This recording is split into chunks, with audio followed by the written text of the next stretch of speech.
আবারও ক্রিকেট বিশ্ব দেখল ইরফান পাঠান এবং ইউসুফ পাঠানের ব্যাটিং তাণ্ডব। কিংবদন্তিদের বিশ্ব চ্যাম্পিয়নশিপের দ্বিতীয় সেমিফাইনালে মুখোমুখি হয়েছে ভারত এবং অস্ট্রেলিয়া।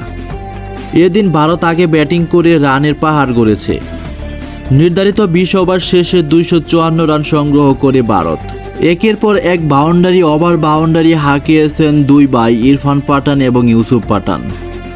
ছক্কার বৃষ্টির দিনে দুই ভাই হাফ সেঞ্চুরি হাঁকিয়েছেন। ইরফান পাঠান 19 বলে 50 রান করে বড় ভাই ইউসুফ পাঠান ইরফান পাঠানকে জড়িয়ে ধরে কপালে চুমু খান। দুই ভাইয়ের এমন ভালোবাসা, এমন মিল দেখে ক্রিকেট প্রেমীরা প্রশংসায় ভাসিয়েছেন। 255 রানের লক্ষ্যে ব্যাট করতে নেমে অস্ট্রেলিয়া চ্যাম্পিয়ন দল 168 রান সংগ্রহ করতে পারে এবং ইন্ডিয়া চ্যাম্পিয়ন দল 86 রানে ম্যাচটি জিতে যায়। প্রিয় দর্শক, ভারতের এই দুই ভাইয়ের ব্যাটিং এবং বোলিং আপনাদের কেমন লাগে?